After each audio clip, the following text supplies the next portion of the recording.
өзімді дұрыстап алайын. Сәлем, менің есімім Серікбаева Ұлжалға Сұлтанбекқызы. Мен қазіргі таңда Шымкент қаласы Оңтүстік Қазақстан медицина академиясының 2-ші курс студенті боламын. Мен бұл каналды ашу мақсатым медицинадағы, яғни болашақ келешек дәрігерлерге, келешек медицина бағытын таңдайтын студенттерге арналады. Мен қазіргі таңда 2-ші курс 1-ші семестрді аяқтадым.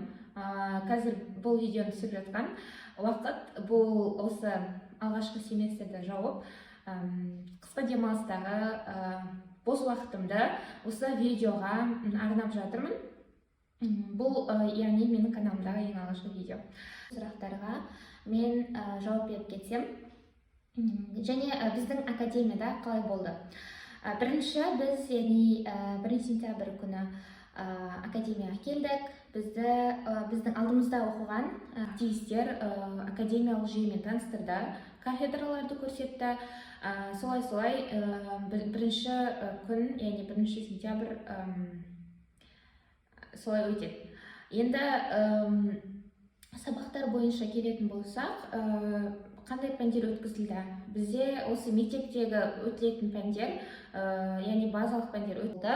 Бұл химия, молекулалық биология, ИКТ, шет тілі, орыс тілі, дене шынықтыру сияқты пәндер болды. Және клиникаға кіріспе болды. Бұл пәндерді сіз оқып қана жеңе аласыздар. Сіздерде жалпы барлық курста сізден талап етілетіні оқу. Яғни сіз оқысаңыз, ешқандай қиындық болмайды. Және менің осы уақытқа дейін түсінгенім, мен қазір енді 2-ші курстың 1-ші семестрін аяқтадым. Және әр экзамен сайын түсінемін, что тек экзамен жақындаған кезде ғана емес, сіз күнделікті сабақты күнде оқып, оны қайталап отыруыңыз қажет. Және сіз солайша емтихандардан қиналмай, қуанып өтетін боласыздар.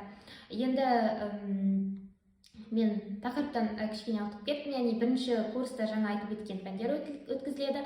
Одан кейін 2-ші семестрде қандай пәндер қосылады? Бұл анатомия, физиология, гистология пәндері қосылады. Анатомия бұл жалпы сіз адамның ішкі сыртқы құрылыстарын өтетін боласыздар. Қандай сүйектер бар, остеологиядан өтесіздер, буындарды, синесмология, бұлшық еттерді, миологиядан сондай жаңағы тарауларға бөліп қарастыратын боласыздар. Ал физиологиядан жалпы адам физиологиясы, адам организмінде қандай процестер жүреді, ол қалай жүреді, не үшін жүреді, сондай сұрақтарға жауап алатын боласыздар. Ал гистология бұл сіз микроскопиялық тұрғыдан жаңағы тіндерді, ішкі организмдерді препарат ретінде қарастырып, ол препаратта қандай құрылымдар бар, соларды айтатын боласыздар. Енді экзаменде қалай болады? Біздің академияда экзаменді, яғни сессияны біз ктицта тапсырамыз. Яғни сондай компьютерде отырып тест шешесіздер. Тест